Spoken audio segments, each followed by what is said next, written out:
नमस्कार, आप देख रहे हैं द इंडिया टॉप। मैं हूं आदेशपुरी। आज 21 दिसंबर है और इस वीडियो में हम चर्चा करते हैं देश और बिहार से प्रकाशित होने वाले समाचार पत्रों की वैसी खबरों का जिनका सीधा संबंध आपकर हमारे जीवन से है। चलिए शुरुआत करते हैं। सबसे पहली खबर हमने लिया है दैनिक जागरण के राष्ट्रीय संस्करण से, जिसमें दिया है कि आधार से जुड़ेगा मतदाता पहचान पत्र। बड़ा कदम ये उठाया है भारत सरकार ने। भारी हंगामे के बीच चुनाव कानून संशोधन विधेयक 2021 लोकसभा में ध्वनि मत से पारित हो गया। 18 साल की उम्र पूरी करने वालों की मतदाता सूची के में नाम जुड़वाने के लिए अब मिलेंगे 4 साल में 4 मौके। तो आपको बताएं कि फर्जी मतदान करने और गलत तरीके से मतदाता बनने का रास्ता होगा बंद। चुनाव में आएगी पारदर्शिता। इसी के उद्देश्य को लेकर ये कार्य किया गया है। आधार से मतदाता पहचान पत्र को जोड़ दिया गया है। वही अगली खबर हमने लिया है जनसत्ता से, जिसमें दिया है कि आफ्स्पा हटाने का प्रस्ताव नागालैंड विधानसभा में पारित हो गया है। आपको बता दें कि नागालैंड विधानसभा ने केंद्र सरकार से पूर्वोत्तर, खास तौर पर नागालैंड से आफ्स्पा हटाने की मांग को लेकर सोमवार को प्रस्ताव पारित किया है। आपको बताएं कि 4 दिसंबर को 14 सिविलियंस की हत्या के बाद इसकी मांग उठने लगी थी, जिसके बाद प्रदेश के मुख्यमंत्री नेफ्यू रियो ने विधानसभा में इस आशय का प्रस्ताव लाने का ऐलान किया था। सोमवार को विधानसभा में सशस्त्र बल विशेष अधिकार अधिनियम 1958 और नागालैंड में उसके क्रियान्वयन पर बुलाए गए विधानसभा में एक दिवसीय विशेष सत्र में मुख्यमंत्री नेफ्यू रियो द्वारा इस प्रस्ताव को रखा गया और ध्वनि मत से ये पारित भी हो गया। अगली खबर हमने लिया है दैनिक जागरण के राष्ट्रीय संस्करण से। इसमें दिया है कि अतिक्रमण की अनदेखी करने वाले अफसरों पर कार्रवाई के निर्देश दिए गए हैं। सुप्रीम कोर्ट का फरीदाबाद और सूरत में रेलवे की जमीन पर झुग्गियों के मामले में सख्त रूप है। और आपको बताएं कि रेलवे, स्थानीय प्रशासन और राज्य सरकारों को करनी होगी दोषियों के खिलाफ कार्रवाई, और ऐसा आदेश दिया गया है। साफ कहना है सुप्रीम कोर्ट का कि अफसर जो है वो अतिक्रमण को अनदेखी नहीं कर सकते हैं। अगली खबर हमने लिया है जनसत्ता से। इसमें दिया है कि कर्नाटक मंत्रिमंडल ने दी धर्मांतरण विरोधी विधेयक को मंजूरी। कर्नाटक मंत्रिमंडल ने विवादास्पद धर्मांतरण विरोधी विधेयक को सोमवार को मंजूरी दे दी है और इसे 21 दिसंबर को विधानसभा में पेश किए जाने की संभावना है।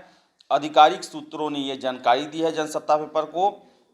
और आपको बताएं कि घटनाक्रम से अवगत सूत्रों ने बताया कि मुख्यमंत्री बसवराज बोम्मई की अध्यक्षता में सोमवार को हुई मंत्रिमंडल की बैठक में प्रस्तावित धर्मांतरण विरोधी विधेयक को मंजूरी दी गई। इससे मंगलवार यानी कि आज विधानसभा में पेश किए जाने की संभावना है। वही अगली खबर दैनिक जागरण के राष्ट्रीय संस्करण से है। इसमें दिया है कि भारत विरोधी एजेंडा चलाने वाले पाकिस्तान के 20 यूट्यूब चैनल ब्लॉक। सूचना प्रसारण मंत्रालय ने पहली बार इस तरह की कार्रवाई की। खुफिया जानकारी में पाकिस्तान के एजेंडे का पता चला। भारत में आतंक और अविश्वास फैलाने की कोशिश में पाकिस्तान जो है बाज नहीं आ रहा। जमीनी स्तर पर लगातार नाकाम हो रहा है पाकिस्तान अब इंटरनेट मीडिया के माध्यम से कुत्सित कोशिशों में जुट गया है। भारत ने पहली बार ऐसे 20 यूट्यूब चैनल की पहचान कर उसे ब्लॉक करने का आदेश दिया है। वही अगली खबर, महत्वपूर्ण खबर दैनिक जागरण राष्ट्रीय संस्करण से। जम्मू का बढ़ेगा राजनीतिक रुतबा, बढ़ेगी विधानसभा की सीटें। परिसीमन आयोग ने जम्मू कश्मीर में कुल 7 विधानसभा सीट बढ़ाने का किया प्रस्ताव। जम्मू में बढ़ेंगी 6 सीटें, जबकि कश्मीर में सिर्फ एक सीट की होगी बढ़ोतरी। आयोग ने मांगी सदस्यों से 31 दिसंबर तक प्रस्ताव पर अपनी मांग। तो बताएं आपको कि 7 सीटें बढ़ेंगी जम्मू कश्मीर में, जिसमें जम्मू में 6 और कश्मीर घाटी में 1 विधानसभा की सीट बढ़ाने का फैसला परिसीमन आयोग के द्वारा लिया गया है। वही अगली खबर हमने लिया है दैनिक जागरण के राष्ट्रीय संस्करण से। इसमें दिया है कि निलंबित सांसदों की इस सत्र में वापसी का रास्ता बंद। बातचीत के लिए सरकार की ओर से बुलाई गई बैठक का विपक्ष ने किया बहिष्कार। सरकार ने लगाया आरोप, संसद चलाने में नहीं बाधित करने में विपक्षी दलों की रुचि है। और जो वापसी जो था, जो सांसद जो निलंबित किए गए थे 12 सदस्य राज्यसभा से, उनका इस सत्र में वापसी का रास्ता बंद हो चुका है। वही अगली खबर दैनिक जागरण के राष्ट्रीय संस्करण से ही पनामा पनामा पेपर लीक से मामला से संबंधित है। पनामा पेपर मामले में ऐश्वर्या राय बच्चन से पूछताछ। दिल्ली के जामनगर हाउस स्थित ईडी दफ्तर में 6 घंटे तक हुई पूछताछ। ब्रिटिश वर्जिन आइलैंड स्थित कंपनी को लेकर पूछे गए सवाल। आपको बता दें कि पनामा पेपर मामले में प्रवर्तन निदेशालय ने अभिनेत्री ऐश्वर्या राय बच्चन से 6 घंटे तक पूछताछ की। दिल्ली के जामनगर हाउस स्थित ईडी दफ्तर में ऐश्वर्या से ब्रिटिश वर्जिन आइलैंड स्थित कंपनी के बारे में कई सवाल पूछे गए। अमिक प्रोमोटर्स नाम की इस कंपनी में वह निदेशक रही हैं। वैसे यह कंपनी 2005 में खुलने के बाद 2008 में बंद हो गई थी। वही अगली खबर हिंदुस्तान से बिहार से संबंधित है। बिहार के 8000 बचे टोलों में सड़क निर्माण जल्द होगा। जनता के दरबार में मुख्यमंत्री कार्यक्रम में आई शिकायतों पर सीएम ने दिया निर्देश।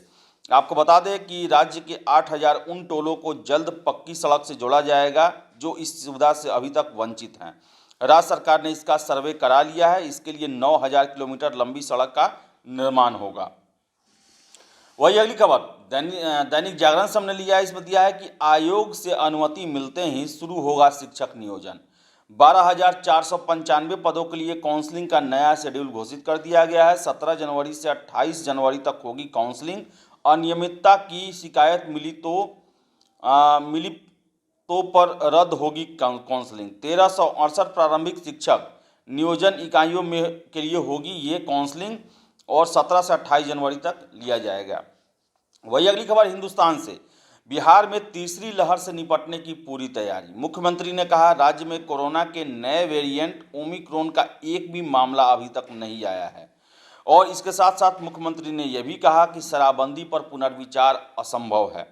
मुख्यमंत्री नीतीश कुमार ने कहा कि कोरोना की तीसरी लहर से लड़ने की राज्य में पूरी तैयारी है। कोरोना के ओमिक्रॉन वेरिएंट के रूप में देश में तीसरी लहर की दस्तक है। दूसरे देशों में कहीं चौथा तो पांचवा फेज आ गया है। इस स्थिति में सभी को अलर्ट रहना है। हम लोग के यहाँ पूरी सजगता है, हर प्रकार से तैयारी है।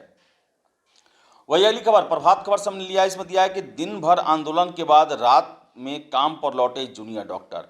ओपीडी में सीनियर डॉक्टरों ने संभाली कमान। आपको बताएं कि पीएमसीएच में जूनियर डॉक्टर सोमवार को हड़ताल पर चले गए। सुबह से जूनियर डॉक्टर एसोसिएशन बिहार के आह्वान पर वे कार्य बहिष्कार कर परिसर में धरना देने लगे। जूनियर डॉक्टरों के इस आंदोलन से एमबीबीएस इंटर्न भी साथ रहे। उनके हड़ताल पर जाने से पीएमसीएच की स्वास्थ्य व्यवस्था बाधित हुई। ओपीडी में जहां 1800 मरीज डॉक्टर को दिखाने के लिए पहुंचे थे, उन्हें अपनी बारी आने में लंबा इंतजार करना पड़ा, लेकिन रात तक जूनियर डॉक्टर जो है वो काम पर लौट गए। वही अगली खबर हमने लिया है दैनिक जागरण से, जिसमें दिया है कि प्रतियोगिता में फर्जीवाड़ा मामले में 12 पर मुकदमा। बीएसएससी की प्रथम इंटर स्तरीय संयुक्त प्रतियोगिता परीक्षा में फर्जीवाड़ा मामले में एसके पुरी थाना में पुलिस ने सोमवार को 12 और अभ्यर्थियों के खिलाफ मुकदमा दर्ज किया। इस मामले में अब तक 133 लोगों के खिलाफ मुकदमा दर्ज हो चुका है। वही दो खबर है जो कि बीएसएससी से ही जुड़ा हुआ है, यानी कि बिहार कर्मचारी चयन आयोग से। सबसे पहला तो प्रथम इंटर स्तरीय परीक्षा की काउंसलिंग 25 को, जो 14 दिसंबर को परीक्षा स्थगित की गई थी, उसकी परीक्षा अब 25 दिसंबर को होगी। काउंसलिंग जो है 25 दिसंबर को होगी। हाई कोर्ट के आदेश के कारण काउंसलिंग के पहला दिन को स्थगित किया गया था। वही दूसरा खबर इससे जुड़ा हुआ है कि सैनिटरी इंस्पेक्टर के पद पर नियुक्ति के लिए ली गई लिखित परीक्षा में क्वालिफाइंग मार्क्स निर्धारित करने के संबंध में लिए गए निर्णय से संबंधित रिकॉर्ड को पेश करने के लिए दायर रिट याचिका पर सोमवार को हाई कोर्ट में सुनवाई हुई। ये बिहार कर्मचारी चयन आयोग से संबंधित मामला है। जस्टिस पीबी बंजथरी ने की एकल पीठ ने शेखर कुमार और अन्य द्वारा याचिका पर सुनवाई करते हुए राज्य सरकार और स्टाफ सिलेक्शन कमीशन को निर्देश दिया कि वह इस मामले में जवाबी हलफनामा दायर कर स्थिति को स्पष्ट करे। वही अगली खबर हमने लिया है दैनिक जागरण से। इसमें दिया है कि मगध विश्वविद्यालय के रजिस्ट्रार प्रॉक्टर समेत 4 को एसवीयू ने किया गिरफ्तार। आपको बताएं कि वित्तीय अनियमितता और करोड़ों रुपए के हेरफेर में बड़ी कार्रवाई की गई है। विशेष निगरानी इकाई ने मगध विश्वविद्यालय के रजिस्ट्रार पुष्पेंद्र प्रसाद Verma, Procter professor Jainandan Prasad Singh, librarian professor Vinod Kumar और कुलपति के आप सचिव सुबोध कुमार को सोमवार को गिरफ्तार कर लिया गया। इन लोगों पर वित्तीय अनियमितता और करोड़ों रुपए के हेरफेर के आरोप हैं। तो ये थी देश और बिहार से प्रकाशित होने वाले समाचार पत्रों की वैसी खबरें जिनका सरोकार आपके और हमारे जीवन से है। अगर आप हमारा ये वीडियो फेसबुक पर देख रहे हैं तो वीडियो को लाइक शेयर करें और हमारे पेज द इंडिया टॉप को फॉलो करें। अगर आप यूट्यूब पर देख रहे हैं तो वीडियो को लाइक शेयर करें और हमारे चैनल द इंडिया टॉप को सब्सक्राइब जरूर कर लें। धन्यवाद।